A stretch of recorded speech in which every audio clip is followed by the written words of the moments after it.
우리는 이스라엘의 역사, 특별히 창세기를 통한 아브라함, 이삭, 야곱의 이런 가문에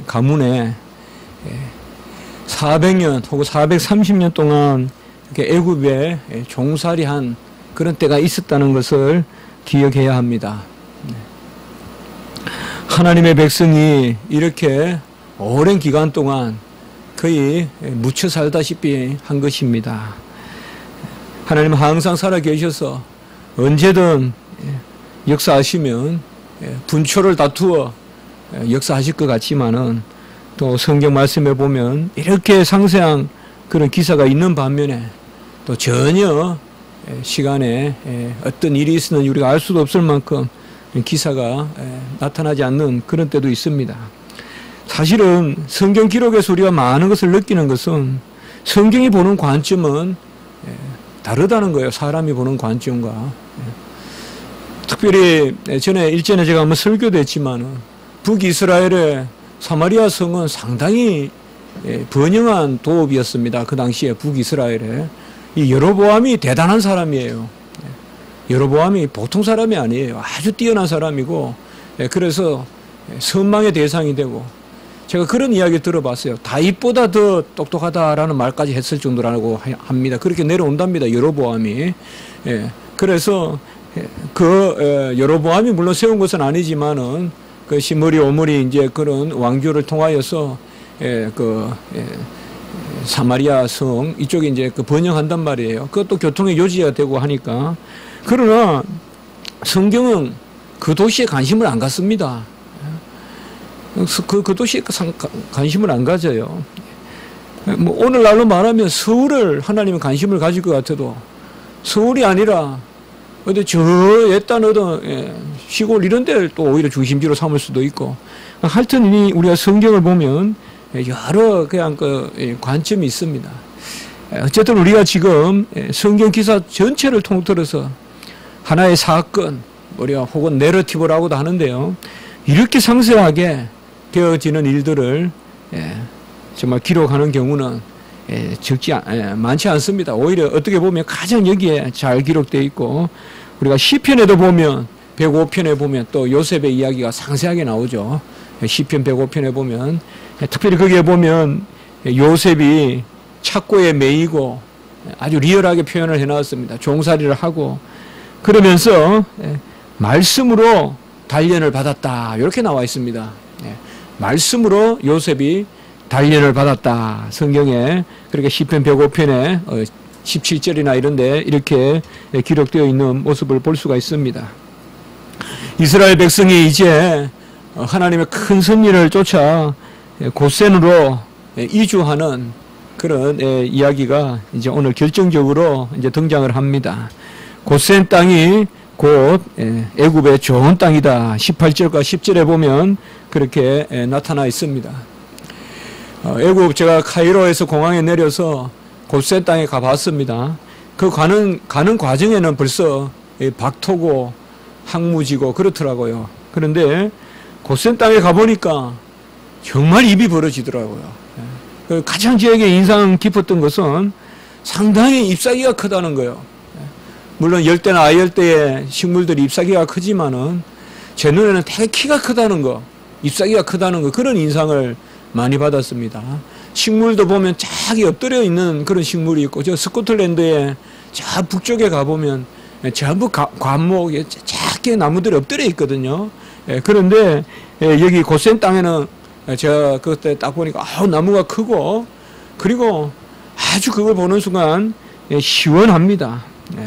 이 고센 땅은 삼각주였고, 그리고 지금도 우리가 고센이라면 지리책에도 나오고 이 나일 델타에 아주 중요한 땅이죠. 이 땅을 이스라엘 백성에게 주겠다. 우리가 고센을 들렸다가 이어서 간 곳이 아마 같은 날이었을 것 같아요. 바로 비돈과 라암셋이었어요. 국고성이죠. 이스라엘 백성들이 국고성을 지었던. 근데 이 비돈과 라암셋은 얼마나 제가 탔는지 기억이 잘 안 나는데 아마 한 2시간에서 5시간, 그러니까 아주 많이 탄 것도 아니고 그저 가까이 있었던 것도 아닌 것 같아요. 그래서 비돈과 라암셋은 가보니까 정말 아무것도 없고 황무지예요. 그런데 돌들만 있어요. 그 스핑크스 같은 것도 있고, 거기서 이제 피라미드나 또 어떤 큰 스핑크스, 어떤 그런 우리가 뭐 기재 이런 데 이양이 있지 않습니까? 그런 것을 보기 전에 낯선 저 나그네에게 처음 애굽의 어떤 유적을 보여주는 그 비동과 라암셋의 그 석조 큰 건물들은 되게 저에게 크게 와닿았어요. 나중에 피라미드를 봤을 때보다 더 크게 이렇게 와닿았는데, 좀 거기 가서 생각하면서 좀 개발도 하고 이러면 좋을 것 같은데, 그래도 많이는 안 와도 뭐 요새 누가 기독교 유적지라고 많이 찾아오겠습니까만은, 그래도 이렇게 관광객들이 차를 타고 오고 또 한국에서도 적잖이 올 텐데 좀 개발을 하면 좋을 텐데 전혀 그게 없어요. 전혀 그게 없고 이제 화장실만 하나 덩그러니 있는데, 아이고 그거는 말할 수가 없습니다. 이제 돈을 받고 이제 하거든요. 그래서 1인당 예를 들어서 뭐 미국 돈으로 하면 10센트씩 내라든지 이러면 이제 교수가 이제 그때 필요하죠. 학생들 몇 명 계산해가지고 내가 내겠다 그러면 이제 이렇게 돈 내고 이래가지고 들어가는데, 몰라요. 저도 뭐 어릴 때 만만치 않게 살았지만은 그 화장실은 정말 못 견디겠더라고요. 그 더위에 그 악취에. 그래도 어떡합니까 사람이. 이제 그게 적응해 가는 건데. 그래서 제가 그런 생각을 했어요. 비동과 라암셋은 국고성이면 그래도 성이 있다는 것은 황량한 곳은 아닐 텐데 지금 저렇게 아주 그냥 사람도 살지 않는. 그런데 이상해요. 또 어딘가에서 또 나와요. 사람은 집은 안 보이는데 어딘가에서도 애들도 나오고, 그런 거 보면 영 안 사는 건 아니지 않냐 하는 그런 생각에서 상당히 이제 외국에 가면 저는 그런 적응이 잘 안 되더라고요. 북한에 갔을 때도 정말 사람이 안 사는 것 같아요. 그래서 뭐 불빛도 없고 밤에. 근데 한번 제가 밤에 이렇게 과천으로 해가지고 이렇게 차를 몰고 한번 가봤거든요. 그래서 거기도 변두리 가니까 불빛이 별로 없더라고요. 그래서 제가 생각에 북한에 너무 지나치게 불빛이 없다는 걸 제가 의식해서 사람도 안 산다. 뭐 우리가 그런 말이 있잖아요. 뭐 여기에도 사람이 사네요. 뭐 그런 말이 있는데, 그래서 하여튼 우리가 외국에 여행 가면 상당히 이제 그런 거가 있어요. 보면 별 경치도 아닌데 우리나라에도 다 있는데 말이에요. 제가 캘리포니아 살 때 처음에 외국 갔을 때 그 시과 캘리포니아 갔을 때 참 잔디를 스프링쿨러 물로 막 가꾸고 가지런하고 이렇게 해서 뭐 되게 참 역시 외국이라 선진국이라 다르다 하는데, 요새 제가 사는데 그 옆에 보면 KT 올랭가라 적어 놓은데 그 연수원이 있거든요. 거기 가보면 더 잘 깎아놨어요. 아주 잔디도 잘 해놨고. 그래서 너무 외국 가서 무작정 이렇게 과천하는 것도 좋지 않겠다 이런 생각도 한번 해봅니다. 어쨌든 하나님의 역사적 섭리는 우리가 다 알 수는 없지만은 고센은 여전한 그런 고센입니다. 여전히 이스라엘에서 중요한 땅인데, 이방에서 온 종으로 온 이 요셉에게 이런 고센 땅을 그들 후손들에게 준다는 거, 하나님이 얼마나 예비하시고 작정하신 것이냐. 어디에 이런 땅이 있겠어요. 그 가문의 가문이고. 하나님은 이스라엘 백성을, 야곱의 12지파를, 이제 12지파는 다 형성이 됐잖아요. 12명의 그런 자손을 딱 준비하시고는 그들의 태생은 어쨌든 가나안에서 그렇게 나게 하시고, 그리고 물론 이제 바단 아람에서 이렇게 나고 이렇게 했지만은 그들은 이방에서 나게는 안 하신단 말이에요. 그래서 이쪽으로 보내셔서 고센 땅에서 이제 400년 세월을, 그들이 400년 세월을 보낼 줄 어떻게 알았겠습니까만은 하나님은 이곳이면 400년 살만하다. 물론 그들이 어떻게 구체적으로 더 이주를 했는지 이런 것은 우리가 아주 구체적으로 알기는 어렵지만은, 그래도 성경이 우리에게 계시해 주는 말씀은 이 고센 땅이라는 것이, 어떻게 보면 이 고센은 고대와 현대를 잇는 도시라고 할 수도 있거든요. 그런 딱 생각이 들더라고요. 고센이라 이런 자체가 역사를 이야기해 주는구나. 이 성경이 어떻게 보면 가장 오래된 도시로서 분명히 지금도 현존하는 도시의 이름, 이 고센이거든요. 이 고센이 이제 하나님께서 예비하신 그런 곳입니다. 요셉이 눈물을 흘린 것은 형제들이 돌이켰다는 그런 사실과 하나님이 드디어 가족을 회복시켰다는 위로와 평강과 감사, 이런 하여튼 여러 가지 복합적인 의미가 있을 것이라고 생각합니다. 정말 이것은 이리적으로 우리가 설명할 수 없을 것이라고 생각해요. 여기는 보면 정을 억제하지 못하여 라고 이렇게 이야기했는데, 단순히 어떤 인간적인 정리 때문에 이렇게 눈물을 흘렸다고 보기보다는 그 속에 있는 하나님의 큰 섭리, 뭔가 이런 것들이 있잖아요. 뭔가 우리가 정말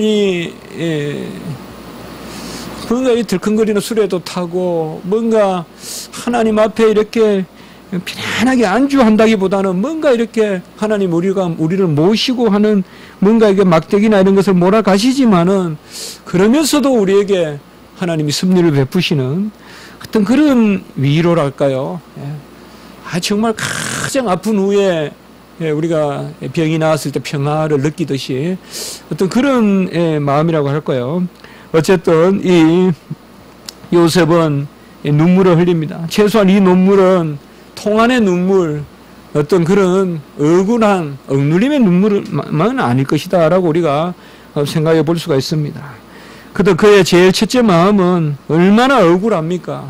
이런 오랜 세월을 이렇게 그 형들로 말미암아 고생을 했고, 물론 지금은 잘 되어 있지만은 사람이 잘 된 거 생각합니까? 어려웠던 거 생각하지.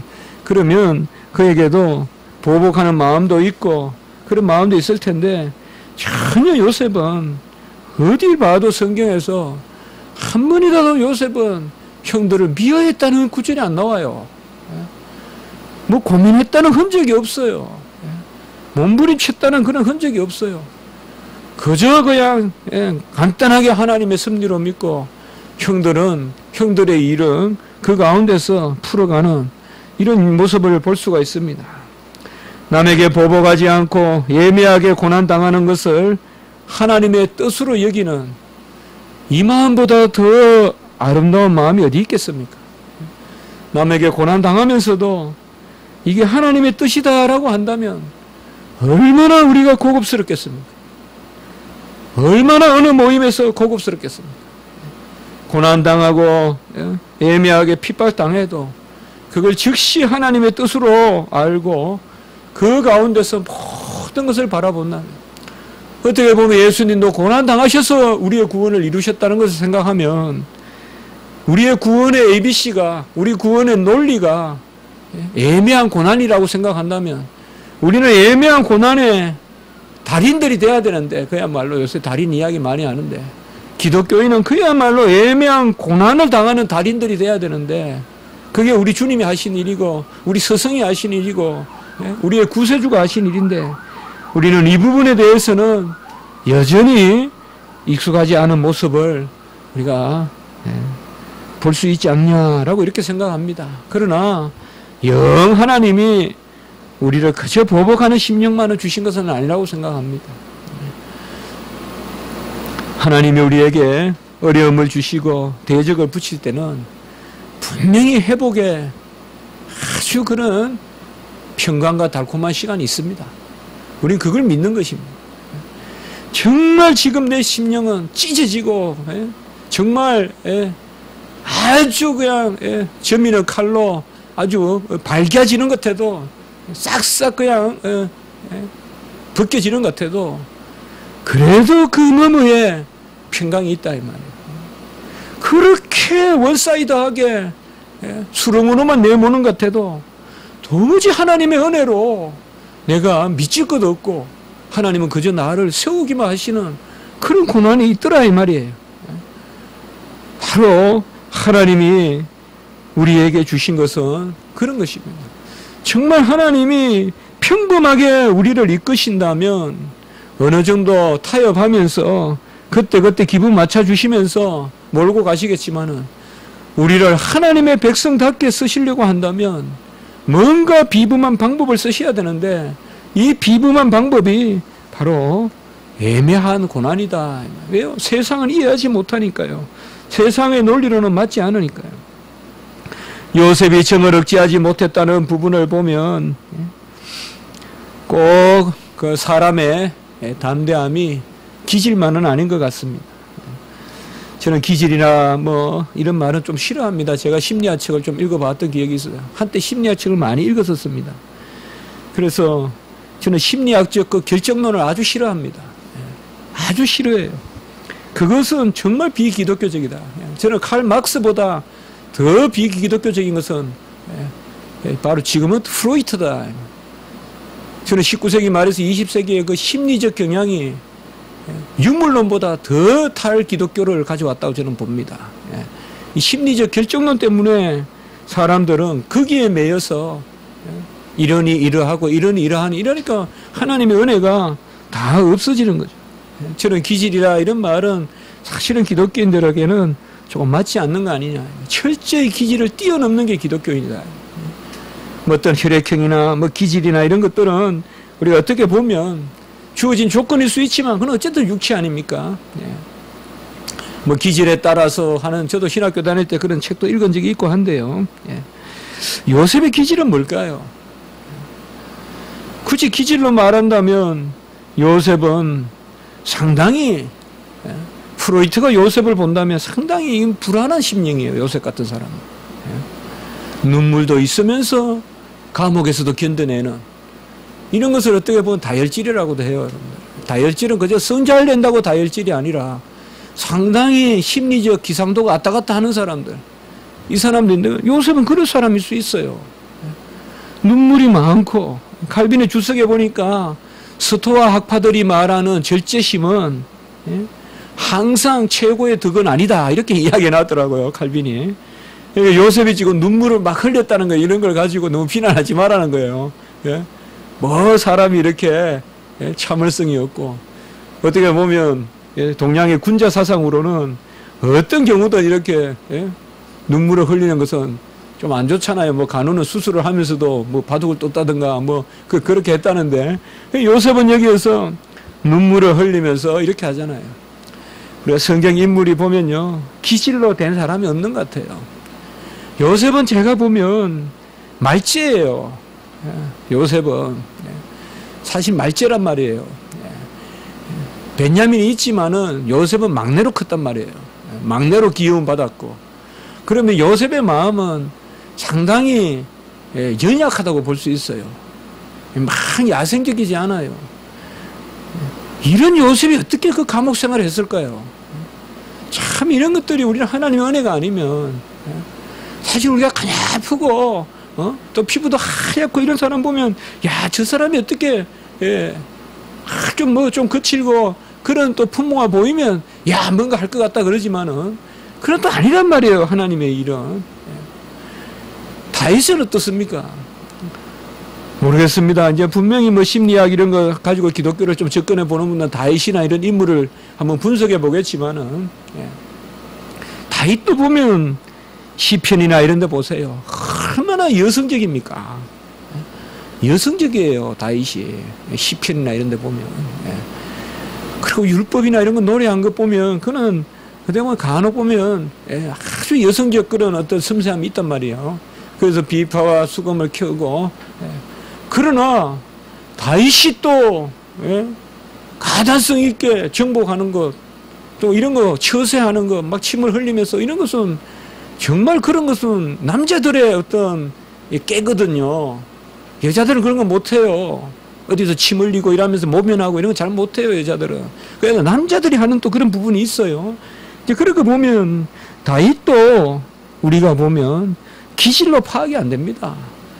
뭐 제가 이런 거 잘 몰라요. 그렇지만은 우리는 그저 말씀을 전하면 되고, 말씀 가운데서 봤을 때 다윗의 기질이 다윗답다거나 요셉의 기질이 요셉답다는 게 아니죠. 요셉은 눈물도 많고, 정말 이 요셉의 마음은 어떻게 보면 저 요셉을 생각하면서 참 제가 많이 이렇게 뭔가 좀 눈물이 나는, 뭔가 공감하는 부분이 있어요. 뭔가 이렇게 표현을 할 수 없지만 상당히 좀 불쌍하다는 생각. 이 요셉은 혼자 떨어져서 종살이 하면서 종살이 해가지고 총리하는 게 무슨 즐거움이 있겠어요? 무슨 즐거움이 있겠어요, 여러분들? 이방 땅에서 대통령을 한다고 무슨 즐겁겠어요? 그 동네에서 면장하는 게 더 즐거워요. 사람은 살았던 곳에서 인정을 받고 싶어 하는 마음이 있거든요. 그렇게 보면 요셉은 참 이렇게 보면 우리가 읽어보면 뭔가 이렇게 툭툭 오늘 보면 그런 부분들이 있어요. 요셉이 절대 애굽 총리 같지 않아요.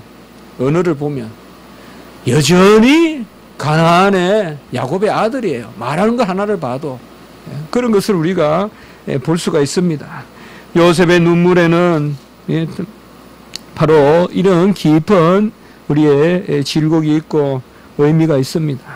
요셉이 형들에게 이르되 가까이 오라 하면서 4절에 보면 나는 당신들의 아우 요셉이다 라고 이렇게 이야기합니다. 그러면서 당신들이 애굽의 판자다 이렇게 이야기합니다. 여기에 우리의 참 요셉의 슬픔이 있습니다. 나는 당신들의 아우 요셉이고 당신들이 애굽의 판자다. 어떻게 보면 정말 있을 수 없는 그런 일 아닙니까? 당신들의 형제고 동생이잖아요. 베냐민 빼만 나는 당신들의 동생이고 그리고 당신들이 애굽의 판자다. 여기 애굽에 팔았다는 것도 주석에 보면 재미있습니다, 여러분들. 요셉은 애굽에 팔린 줄 알았다는 거죠. 미디안의 상고에 팔린 것이 아니라 팔린 사람이 뭘 알겠어요. 저들끼리 돈 받고 이랬으니까. 그러니까 요셉은 계속 뭐냐 형들이 나를 처음부터 애굽에 팔았다고 생각한 거예요. 그래서 애굽의 판자다라고 이렇게 이야기하고 있습니다. 이런 것은 우리가 큰 신학적 의미는 없겠지만은 그래도 그리고 그 형제들에게 근심하지 마소서 한탄하지 마소서라고 이렇게 격려합니다. 여러분들 우리는 기쁜 정서를 가지고 있을 때 슬픔을 당한 사람을 위로할 때 우리는 뭔가 그 사람보다 더 나은 자리에 있기가 쉽습니다. 그러나 여기에 지금 요셉은 그런 모습이 아닙니다. 근심하지 마소서 한탄하지 마소서. 마치 요셉이 마치 뭔가를 잘못한 듯이 이렇게 형들에게 오히려 그들을 염려하고 있습니다. 이 말은 누가 해야 될 말이겠어요? 형들이 동생이가 오히려 해야 될 말인데 근심하지 마소서 한탄하지 마소서. 이것이 저는 주의 백성들의 미련함이라고 생각합니다. 초대교회에서 그 로마의 박해 가운데 어떻게 로마를 우리 복음이 정복했습니까? 성도들의 미련함으로 창을 들고 그를 죽이려고 덤벼드는 사람에게 보고 웃으면서 그를 축복했다 이 말이에요. 그런 것들은 우리가 순교사에 보면 많이 읽을 수가 있거든요. 심지어 달려드는 짐승에게도 웃으면서 대했다는 거죠. 그러니까 달려드는 짐승에게 어떻게 웃으면서 사자의 밥이 되는 순간에도 웃으면서 대했다는 거예요. 하여튼 우리가 이런 모습을 볼 수가 있습니다. 저는 분명히 우리 기독교인들은 일을 해야 된다고 봅니다. 이런 영역이 있습니다. 형들이 나를 힘들게 할 수 있습니다. 형들이 내 돈 떼어 먹을 수 있어요. 형들이 나에게 잘못할 수 있어요. 또 나도 형들에게 잘못할 수 있어요. 그러나 형들 용서해야죠. 누나들 용서해야죠. 언제까지 그걸 가지고 가겠어요? 오히려 근심하지 마소서. 내가 목사라면 더욱 그래야 되겠죠. 내가 주의 성도라면 더더욱 그래야 되겠죠. 오히려 나를 힘들게 함으로 그들이 염려할까봐 내가 오히려 그들을 걱정해주는. 걱정하지 마세요. 두려워하지 마세요. 저도 우리 집에 조금 갈등이 있었습니다. 시골에 아무것도 없는 평면과 같은 집에 무슨 갈등이 있겠습니까마는 그래도 사람이 살아온 데는 다 추억도 있고 그렇지 않습니까? 그래 아버지 작년에 돌아가셨는데 조금만 더 오래 계셨으면 제가 더 우리 가정을 더 이렇게 요셉과 같이 더 우리 가정을 좀 화목하게 할 수 있지 않았을까? 아버지 돌아가시고 이제 어머니 안 계시니까 더 이상 이런 영역이 저는 막내인데 잘 안 되더라고요. 요셉의 이런 것은 우리 성도들이 배워야 할 부분입니다. 요셉의 어떤 쌩쌩 잘 나가는 총리가 되는 이런 어떤 출세 가도만 배울 게 아니라 요셉의 이 심령을 배워야 돼요. 요셉의 심령을 배워야 돼요. 과거를 하나님의 섭리로 해석해내는 것, 그리고 나에게 힘들게 하고 어렵게 한 사람을 오히려 위로할 줄 아는, 이게 주의 마음이고 이게 바로 성도들의 마음이지. 요셉은 여기에서 우리에게 놀라운 그런 심령을 보여줍니다. 왜 요셉이 이럴까요? 아까 시편 105편에서는 그것이 바로 주의 말씀 때문에 그렇다라고 이렇게 이야기했고, 오늘 여기에서는 바로 그 주의 말씀이, 그 시편 기자는 주의 말씀이다 이렇게 한 거 보면 바로 하나님의 음성을 요셉이 들었다거나 어떤 그런 개념일 수도 있어요. 근데 여기서는 그런 것은 없지만은 요셉에게 하나님이 어쨌든 영으로 알려주신 거예요. 그것은 바로 섭리라는 것이죠. 그러니까 여기에 가장 우리가 성경을 통하여서 가장 섭리를 잘 설명한 그런 말씀이 바로 7절부터 5절부터 7절, 8절 이렇게 나와 있습니다. 우리가 섭리다 이라면 이 구절을 가장 먼저 생각하고 그 다음에 십자가 이렇게 두 가지 구절 정도 생각합니다. 저는 출생, 예수님의 출생도 큰 섭리가 있다고 봅니다. 저는 섭리다 이라면 크게 한 세 가지가 떠오릅니다. 요셉을 통한 하나님의 섭리, 그리고 십자가의 섭리, 그리고 가장 낮은 곳에 나게 하신 아우구스토를 움직여서 호적을 시키면서까지도 낮은 곳에 나게 하신 그런 출생의 섭리, 이런 것을 생각합니다. 참으로 하나님의 섭리를 믿지 않으면 가장 미련한 자다고 우리가 몇 주 전에 봤는데요. 하나님의 섭리라는 이 비밀을 우리가 담지 않고는 아무도 참을 수 없을 것입니다. 하나님의 섭리의 비밀을 의지하지 않고는 아무도 열매를 못 따먹을 것입니다. 하나님의 섭리에 대한 깊은 확신이 없다면 그 사람은 70%, 80%가 될지 몰라도 절대 마지막 열매는 따먹을 수 없을 것입니다.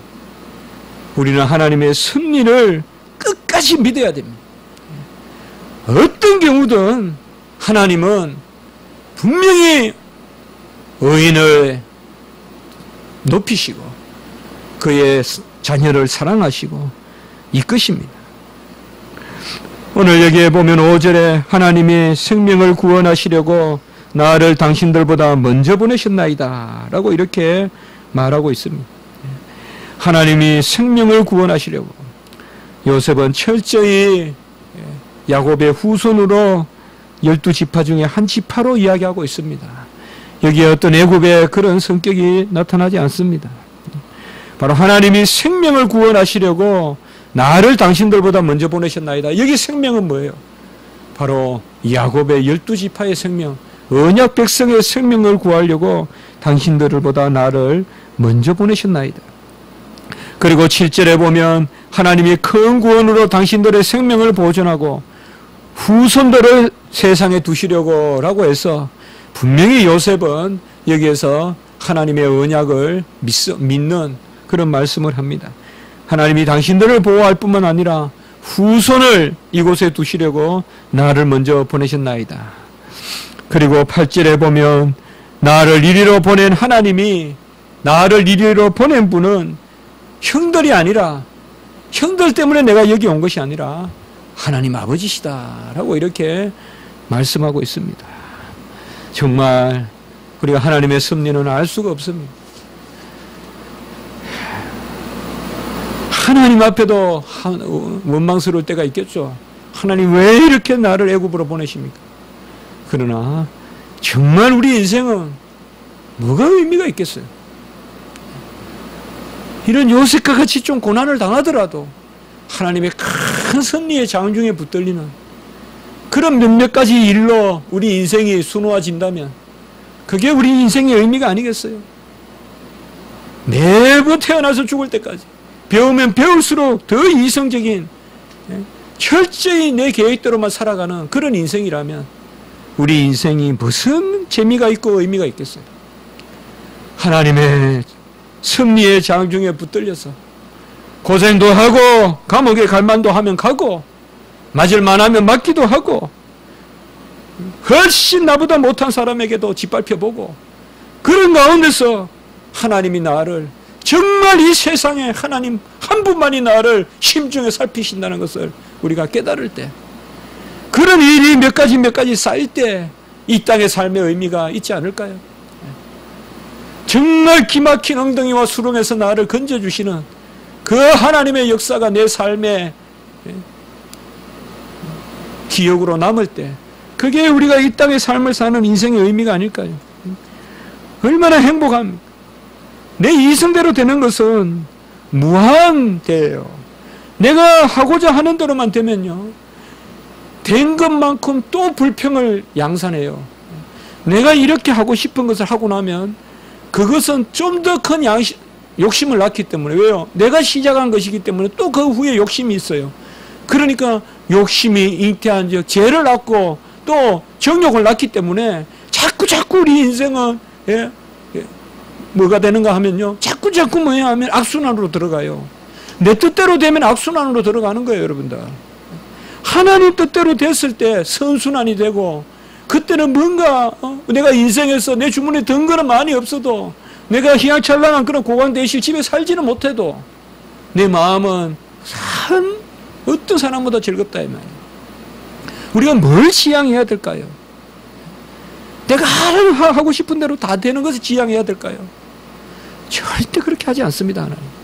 하나님이 원하시는 대로 하셔야 됩니다.